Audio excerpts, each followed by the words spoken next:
IPL के पहले match की हो गई है तैयारी। एक तरफ है रॉयल चैलेंजर्स बेंगलुरु या कहिए रॉयल चैंपियंस बेंगलुरु और सामने है विस्फोटक और सनराइजर्स हैदराबाद।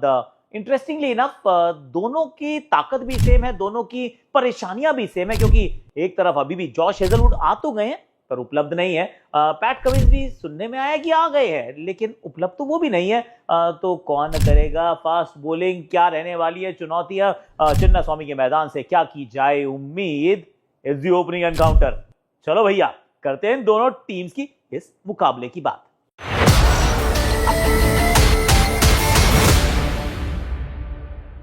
हैशटैग आकाशवाणी में आप सभी का हाथ जोड़ के एकदम गले लगा के स्वागत है। कैसे हो आप लोग? आई रियली होप कि आप अच्छे होगे और आप भी मेरी तरह ही इतने एकदम प्रॉपर्ली एक्साइटेड होगे for this phenomenal game to start the season with, क्योंकि अब सीजन की शुरुआत होने की बारी आ चुकी है। इंतजार था वो समाप्त हो चुका है। वो जो सेल परचेज है वो खत्म हो चुकी है। अब सिर्फ एक ही चीज पे फोकस होने वाला है, वो ये कि कैसे रहेंगे मुकाबले। तो एक एक करके बात करते हैं। आरसीबी अगेन ताकत हमने देख ली, स्वॉट एनालिसिस हम कर चुके हैं। कुछ 3 सवाल मेरे जहन में हैं जिनके ऊपर इनको करना होगा फोकस, उनके जवाब ढूंढने होंगे और वो जवाब इन्होंने ढूंढ लिए तो फिर चीजें जो हैं वो काफी वैसी ही हो सकती हैं जैसी पिछले साल हुई थी। और the first big question will be, आप देवदत्त पाटिकल को खिलाएंगे या फिर वेंकटेश अय्यर को? And this is a big question, I will tell you why.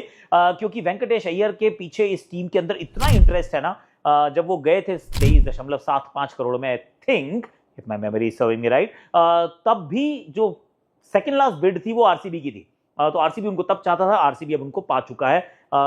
MP से आते हैं, एमपी के लिए खेलते हैं, रजत पाटीदार वहीं के हैं। तो फिर शायद वो छोटी सी एक एफिनिटी भी है इस समय। तो बहुत टेम्पटिंग ऑप्शन है कि यार बॉलिंग भी करेगा, बैटिंग भी करेगा and all of that. Even though जो अभी पूरा डोमेस्टिक सीजन रहा है एकदम ठंडा रहा था, पर ठंडा तो एक्चुअली रजत पाटीदार का भी रहा है। पर बिग क्वेश्चन, देवदत्त पाटिकल और Venkatesh Iyer. I am saying Devdutt Padikkal के साथ रहिए आप, क्योंकि उसने कुछ गलत किया नहीं है यार। जिसने कुछ गलत नहीं किया उसको आप क्यों हटाना चाहते हैं, क्यों बदलना चाहते हैं? और why fix something that ant broken? So that's what I would say. तो पहला सवाल जो आरसीबी के सामने होगा कि जैसे कि फिल सॉल्ट और विराट कोहली तो ऑब्वियसली खेल रहे हैं। दोनों से उम्मीद होगी कि दे हिट द ग्राउंड रनिंग, क्योंकि दोनों अपनी अपनी अलग अलग चुनौतियों के साथ आ रहे हैं। एक बहुत लंबे समय के बाद क्रिकेट खेल रहा है और दूसरा वर्ल्ड कप में बिल्कुल रन नहीं बना के आ रहा है। सो वो उनकी चुनौती है, पर they are experienced, they'll figure it out। 3 number batting कौन करेगा, डीडीपी या Venkatesh Iyer? I think will be a big question and I will tell you one more thing, क्योंकि पहला मैच है ना। तो फिर इस समय जो आप डिसीजन लेते हैं वो सिर्फ इस मैच का नहीं होता, अगले 4-5 मैचेस का होता है। तो ये एक बड़ा डिसीजन जो है वो एक सवाल का जवाब देना आरसीबी को। दूसरा सवाल क्या रहेगा कि 4 ओवरसीज कौन से खिलाएं यार? क्योंकि एक तो बात है कि जेकब बेथल, वो इज लाइक ओवर आर्चिंग एक प्रेजेंस होंगी इस ड्रेसिंग रूम में। जब पिछले साल आए थे तो वो एक युवा थे, अननोन थे, बहुत कम लोग जानते थे, कम मौके मिले थे and all of that. But now he is coming into this team as a legend superstar. यार क्या बैटिंग किया उन्होंने अकेले दम पे, मतलब वो ऑलमोस्ट इंग्लैंड को मैच जिता दिया था द सेमीफाइनल। तो वो 4 ओवरसीज कौन? फिल सॉल्ट का फॉर्म नहीं है, 4 ओवरसीज कौन? आई से फिल सॉल्ट, दूसरे टिम डेविड, तीसरे रोमेरियो शेफर्ड और चौथे क्योंकि जॉश हेजलवुड नहीं और न्यूमन तुषारा को नहीं मिली अभी भी एनओसी, तो फिर आप जाएंगे जेकब डफी के साथ। I think Jacob Bethell will have to wait as hard as it might be. उनको इंतजार करना होगा, क्योंकि 11 जब मैं बनाने की कोशिश करता हूँ आरसीबी की, welcome to Sunrise Hyderabad, I am there, आऊंगा। तो वो जब 11 बनाता तो उसमें मुझे Phil Salt, Virat Kohli, DDP, Rajat Patidar, Tim David, Jitesh Sharma, Romario Shepherd followed by Krunal Pandya, ये मुझे टॉप 8 नजर आते हैं। 9, 10 और 11 पे Bhuvneshwar Kumar, then Jacob Duffy, then Mangesh Yadav. That's my third question. वो जो तीसरा क्वेश्चन जो जवाब देना होगा रॉयल चैलेंजर्स बेंगलुरु को, यही है कि कौन सा भारतीय तेज गेंदबाज, क्योंकि यश दयाल नहीं है यार। और ये बिल्कुल मत कहना कि उनके ना होने से कोई फर्क नहीं पड़ता, क्योंकि जिसने भी आपके लिए अच्छा किया है, जिसने भी आपको ट्रॉफी जिताने में मदद की है, he did his job। so उनका ना होना is a problem, पर उस प्रॉब्लम का सोल्यूशन कौन है? लेफ्ट आर्म अगर करना है तो फिर बिल्कुल लेफ्ट आर्म आपके पास गए, यश दयाल, मंगेश यादव आ जाते हैं। और इंटरेस्टिंगली इनफ उनके लिए भी जो बिड थी ये 2 टीम्स ही कर रही थी, सनराइज हैदराबाद और बेंगलुरु। इवेंचुअली जाके बेंगलुरु उनको प्राप्त करती है और मंगेश ने कहा कि जब वो 5, 5.5 पे पहुंच गई ना बिड, तो मैंने कहा सनराइज हैदराबाद रुक जा यार, मुझे बेंगलुरु जाना है। तो eventually he is in Bengaluru और डीके ने कहा भी है कि वो एकदम तैयार है, नई गेंद से गेंदबाजी करने के लिए एकदम तैयार है। तो वो मुझे लगता है शायद रसिक सलामदार से पहले खेल जाए। 12वें खिलाड़ी होंगे Suyash Sharma. So this will be there playing 12, ऐसा मुझे लगता है। पिच कैसी होगी before I go to Sunrise Hyderabad? See ये बड़ा इंटरेस्टिंग है कि ये मैदान पे रेपुटेशन है कि बहुत सपाट पिच होती है, पर क्या हमेशा सपाट होती है? क्या रिसेंटली सपाट रही है? The answer to that question is no. इतनी सपाट पिच नहीं रही है यार। हालांकि इसी मैदान पे एक बार 287 बना दिए थे शायद हैदराबाद की टीम ने, पर अगर तो वैसी पिच होती है तब तो मजा आ जाएगा, तब एकदम रॉकेट बैटिंग मिलेगी दोनों तरफ से। क्योंकि सच्चाई ये है कि बल्लेबाजी जो है वो आरसीबी की ताकत है। गेंदबाजी के अंदर पिछले साल से कंपेयर करें, 5 में से 2 गेंदबाज मिसिंग है यार, 2 गेंदबाज, and that is a big thing.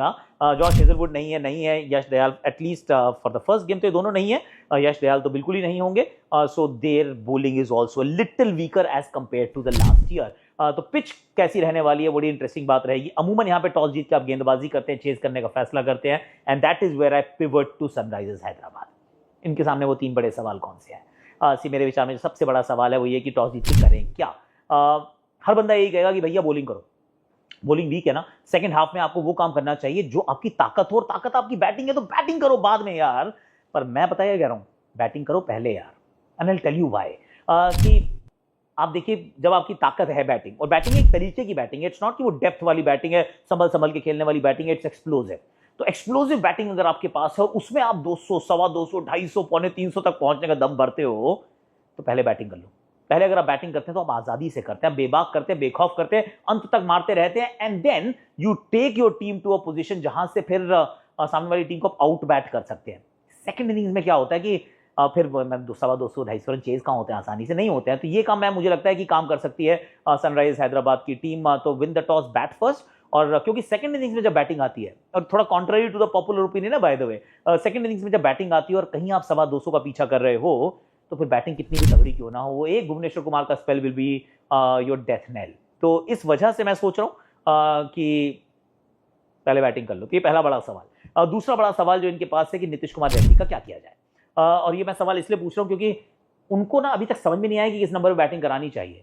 करानी उनको चाहिए मेरे विचार में 5 नंबर पे, पर उनको कभी 6 पे कर देते हैं, कभी 4 पे ले आते हैं। They could never find a place for him. तो मुझे ऐसा लगता है कि 1, 2, 3 पे 3 लेफ्ट हैंडर्स, और अगर आप सोच रहे हो कि वो तो ऑफ स्पिनर पे फंस जाते हैं, देखो फंसा लेंगे, भाई सामने वाली टीम में ऑफ स्पिनर है ही नहीं, सिर्फ एक ऑफ स्पिनर है, वो है टिम डेविड। वो नई गेंद से गेंदबाजी करें, इसके चांसेस मुझे बहुत कम नजर आते हैं, और अगर करेंगे भी तो शायद उतनी इंपैक्ट वाली गेंदबाजी ना हो। तो फिर शुरुआत में ऑफ स्पिन तो नहीं आएगी, पर नंबर 5 पे मैं सोच रहा हूँ नीतीश कुमार रेड्डी, 6 पे आप लियम लिविंगस्टन को रखिए, 7 पे सलील अरोड़ा बहुत अच्छी बैटिंग कर रहे हैं। अब 8 पे आपके पास एक बड़ा सवाल रहेगा, that's a third question, Eshan Malinga या फिर ब्राइडन कार्स, या फिर पेन भी है इनके पास, लेफ्ट आर्म पेस, डेथ में अच्छी गेंदबाजी करते हैं।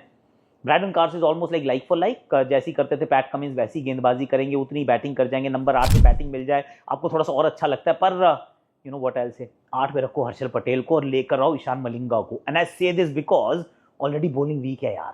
बॉलिंग के अंदर हर्षल पटेल है, शिवम मावी शायद खेलते हुए नजर आए नई गेंद से गेंदबाजी के लिए, फिर जयदेव उनादकट आपको नजर आएंगे, Zeeshan Ansari, Shivang Kumar, I say Eshan Malinga. He will bring teeth to this bowling line. अब नई गेंद डालिए, स्विंग कराइए, आगे डालिए, और वहां पे विकेट अगर आपने चटका दी तो गेम वैसे भी आप तेजी से अपनी तरफ मोड़ लेंगे। आई डू फील कि ईशान मलिंगा को खिलाना चाहिए। तो इनके 4 ओवरसीज जो हुए, कमिंडो मेंडिस नहीं, Liam Livingstone, Eshan Malinga, Heinrich Klaasen and Travis Head, that is what I am thinking. और ये बहुत बड़ा मौका है ईशान किशन के लिए। पहली बार है इस आईपीएल के इतिहास में कि 10 के 10 कप्तान भारतीय हैं, और ये 2 बड़े इंटरेस्टिंग कप्तान हैं। एक तो Rajat Patidar, once again a great story, और आरसीबी टाइटल डिफेंड करने के उस मुहिम पे चली है जो सिर्फ 2 ही टीम्स कर पाई हैं आज तक, चेन्नई, मुंबई।